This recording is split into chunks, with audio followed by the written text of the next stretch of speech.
At ating alamin kung ano ang layunin ng Diyos, bakit niya ibinigay ito sa atin. Ano ba ang nais na ipaunawa ng Diyos sa bawat isa sa atin?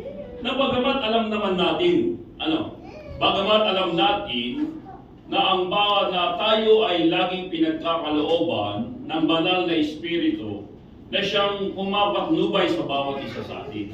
Ngayon, basahin natin. Basahin natin muli ang sinabi ng ating Panginoong Hesukristo upang mas lalo nating maintindihan, mga kapatid. Sa tinapay ng buhay, sa 1 chapter 14, verse 16, 17 to 18, ay ganito ang nasusulat. At ako'y dadalangin sa Ama at kayo bibigyan niya ng ibang mga alip upang siyang sumainyo magpakailanman. Sa makatwid, bagay ang Espiritu ng katotohanan na hindi matatanggap ng sanglibutan. Tingnan niyo po ang Espiritu ng katotohanan na hindi matatanggap ng sanglibutan sapagkat hindi nito siya nakikita. Hindi talaga matatanggap. Hindi matatanggap mismo ang Panginoong Hesukristo na nagsabi na yaong Espiritu ng katotohanan na kanyang ibibigay ay hindi matatanggap ng sanglibutan. Dahil hindi nito nakikita. Kaya pag nakita nila may umakto, ang unang tanong sa kanilang isipan, ano ang ginagawa niyan? Kaya nga, lagi nilang napagkakamalan na ang mga espiritista ay may sa demonyo. Dahil hindi nga nila matanggap Dahil hindi nila nauunawaan. Dahil hindi nakikita. Ngunit ano sabi niya? Ngunit ay siya'y makikilala ninyo sapagkat siya'y tumatahan sa inyo at sa inyo. So sino lamang yung makakakilala? Yung tinatahanan. Yung tumatanggap. Ngayon mga kapatid, ano ba ang mangyayari kung matatanggap natin ang Espiritu ng katotohanan? Sapagkat marami sa mga mangangaral, higit sa lahat ng mga pastor ngayon, ang na-misinterpret o na-misleading sa bagay na ito. Bakit ko sinabing na-misleading at na-misinterpret nila? Sapagkat lagi nilang sinasabi na kung darating ang Espiritu sa bawat isa, ay magkakaroon ng kakaibang pakiramdam. Magkakaroon ng hindi pangkaraniwang galaw o gawain ang isang normal na tao. Kaya kung ating mapapansin, lalo na sa social media, maraming pastor ang nagsasalita ng salita na hindi naman naiintindihan. Tapos may mga miyembro naman sila na kapag kasinapian daw ng Espiritu Santo, so ang paliwanag nila doon is speak in tongues. Speak in tongues sa nila. Ipinagkaloob yan ng Espiritu Santo. So tingnan natin para mas maintindihan natin. Yung bang speak in tongues ay talagang kalooban ng Espiritu? O talaga bang ito'y kagustuhan ng Diyos? Tingnan natin Ito ang paliwanag ni Apostol Pablo sa kanyang sulat sa unang Korinto chapter 14 verse 22. Kaya nga ang mga wika ay pinakatanda hindi sa mga nagsisisampalataya. Take note. Ang wika ay tanda hindi sa mga nagsisisampalataya. So ibig sabihin, yung sinasabi nilang speak in tongues ay para lamang doon sa hindi sumasampalataya. So maliwanag, kung ikaw pala ay magsasalita ng mga salitang hindi maintindihan, kabilang ka sa hindi sumasampalataya. Ayon sa Biblia. Kaya di ba lagi natin para mas maliwanag?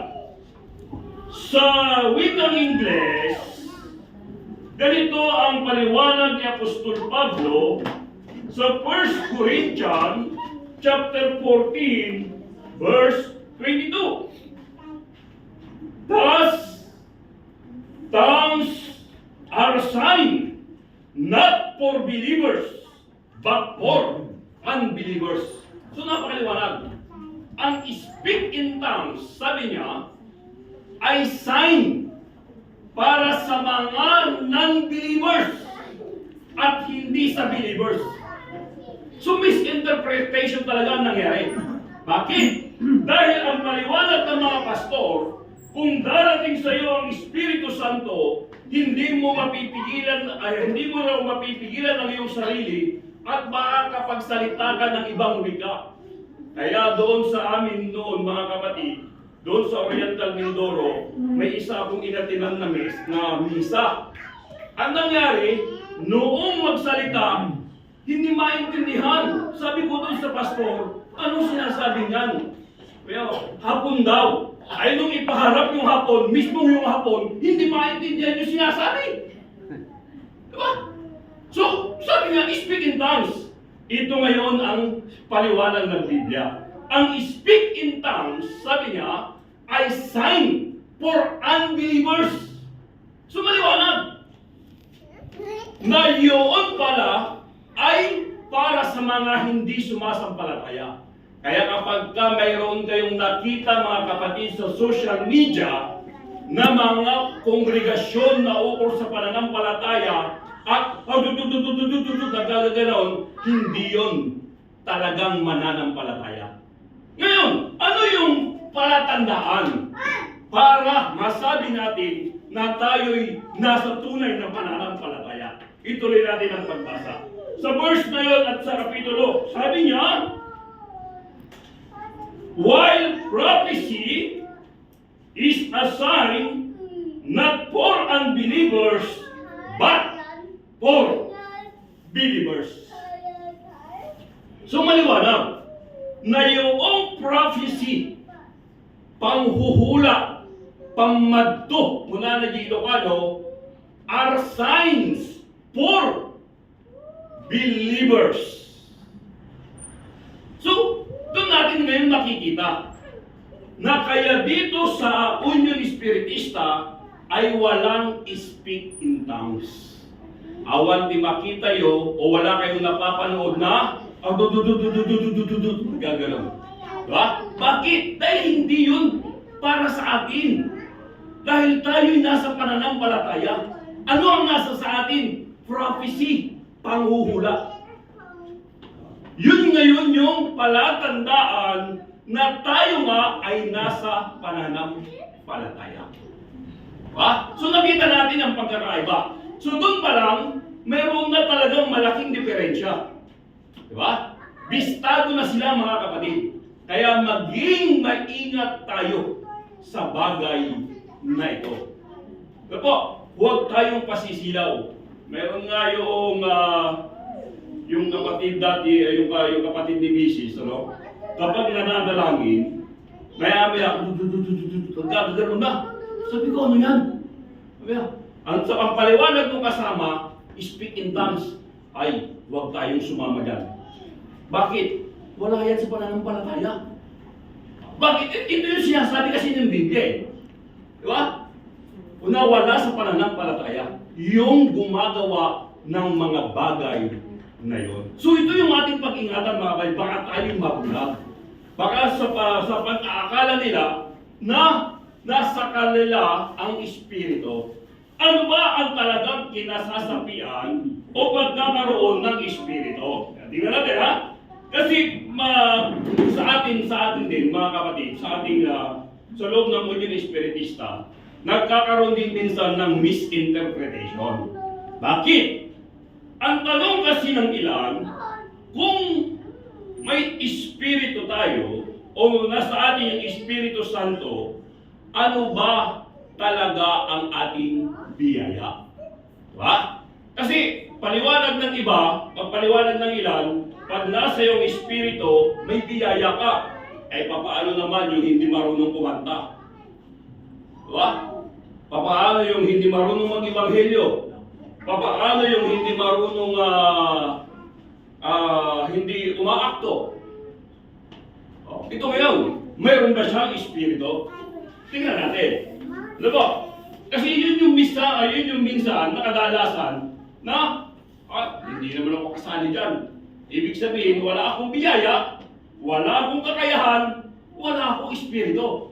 Di ba? Tingnan natin mga kapatid. Dito pa rin sa paliwanag ni Apostol Pablo, sa kanyang sulat, sa unang Korinto, chapter 12, verse 1 ay ganito. Ngayon tungkol sa mga kaloob na ayon sa Espiritu, mga kapatid, ay hindi ko ibig na hindi ninyo makaalam. Yan. Hindi kayo makaalam. Sabi ni Apostol Pablo, tungkol sa kaloob ng mga Espiritu, mga kapatid, hindi ko ibig na hindi ninyo malaman. So ibig sabihin, ang gusto ni Apostol Pablo ngayon, malaman natin kung ano nga ba ang kaloob ng mga Espiritu, kaloob ng Espiritu na nasa sa atin. Isa-isahin natin ngayon. Ano to? Ano ba ito mga kapatid? Dito sa kanyang sulat, sa 4 ay ganito. Ngayon, may iba't ibang mga kaloob, datapwat iisang Espiritu. May iba't ibang mga pangangasiwa, datapwat iisang Panginoon. Una, iba't ibang pamamaraan ng pamumuno. Iba't ibang pamamaraan ng pagmamanage, kaloob ng Espiritu. So, ibig sabihin, kung marunong kang mag-manage, may kaloob sa iyo ang Espiritu. Kaloob po yun. So, hindi mo kinakailangang umakto, hindi mo kinakailangang mag-ibanghelyo, hindi mo kinakailangang kumanta. Di ba? Kung marunong kang magmaniobra, kaloob. Diba? Ano pa? Iba't ibang paggawa, datapwat iisa na gumagawa ng mga bagay sa lahat. Datapwat ang bawat isa'y ibinibigay ang paghahayag ng Espiritu upang pakinabangan naman. Ito yung paghahayag, prophecy, panghuhula. Sapagkat sa isa, sa pamamagitan na ibinigay ang Espiritu ng karunungan, may knowledge about sa salita ng Diyos, may kaalaman, at sa iba'y ang pananampalataya. Ito yung pinakang malaking kaloob ng Diyos sa bawat isa. Ang alin? Yung salitang pananampalataya. So kung naniniwala ka at may paniniwala ka sa Diyos, kaloob po yan. So mayroon kang Espiritu Santo. Sapagkat kung wala sa iyo ang Espiritu Santo, kailanmay hindi ka magkakaroon ng pananampalataya. Bakit? Mismong si Apostol Pablo nagsabi niyan. Tingnan niyo ha. Dito sa Hebreo, ganito ang paliwanag ni Apostol Pablo upang mas lalo nating maintindihan sa Hebreo chapter 4 verse 2. Sapagkat tunay na tayo'y pinangaralan ng mabubuting balita, gaya rin naman nila, ngunit hindi nila pinakinabangan ang salitang napakinggan dahil sa walang kalakip na pananampalataya ang nakikinig. Hindi lahat ng nakikinig ng Ebanghelyo ay may pananampalataya. Yung hindi nakakaunawa, walang kaloob ng Espiritu sa kanya, walang pananampalataya. Kaya yung kanyang salitang napapakinggan, hindi kapakipakinabang. Yun yung sinasabing, pagpasok dito, labas dito. Wala yung kaloob sa kanya na paniniwala. Kaya kung naiintindihan natin ang salita ng Diyos at tayo'y naniniwala dito, napakalaking bagay na po yan, mga kapatid. Kaloob yan. At yan, kaya ko sinabing, yan ang pinakamalaking kaloob ng Diyos. Bakit? Episo. Ganito ang paliwanag ni Apostol Pablo sa kanyang sulat upang makita natin kung bakit ko nasabing yan ang pinakamalaking kaloob ng Diyos. Dito sa kanyang sulat sa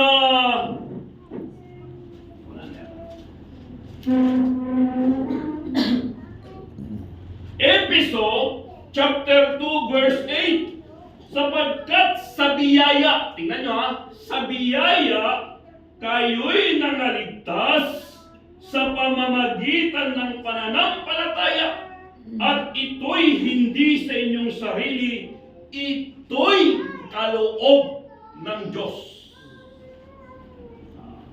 Yan ang pinakamalaking kalooban ng Diyos, mga kapatid. Yan ang pinakamalaking biyaya ng Diyos. Yung pananampalataya na nasa sa atin. Dahil yan ang makapagliligtas sa bawat isa sa atin. Hindi tayo maililigtas, mga kapatid, na bagamat tayo ay nagkakaroon ng tinatawag na mga pagsasalita o pagkanta o pag-awal, hindi po. Mas mabigat pa nga ang magiging kahatulan sa amin. Bakit? Bakit mas mabigat? Ito ang paliwanag ni Apostol Santiago, mga kapatid, sa Santiago chapter 3 verse 1. Huwag maging guro ang marami sa inyo, mga kapatid ko, sa yamang nalalamang tayo ang tatanggap ng lalong mabigat na hatol. Kaya yung mga nakikita ninyo na tumatayo dito sa harapan, mga kapatid, mas mabigat ang magiging hatol. Ganun yan, mga kapatid. Yan ang pagkakaiba-iba ng mga kaloob na ipinagkaloob sa bawat isa sa atin. Diba? Yun yung nais ng Diyos na ipakita sa bawat isa sa atin. Na ang bawat isa sa atin ay pinagkalooban ng Espiritu Santo. Hindi lamang yung mga nakikita ninyong tumatayo dito, nakikita ninyong umaakto, nakikita ninyong kumakanta, tumutugtog ng gitara, tumutugtog ng piano, o kung ano-ano pa, mga kapatid. Maging ang taga-timpla ng kape, may kaloob na Espiritu.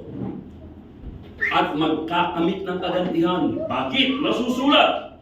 Ang sino mang magpainom ng isa sa malamig na tubig sa isa sa mga ito ay hindi mawawalan ng ganti. Yung magpainom pa lang. Diba? Ay di lalo na yung magpakain. Hindi ka mawawalan ng ganti.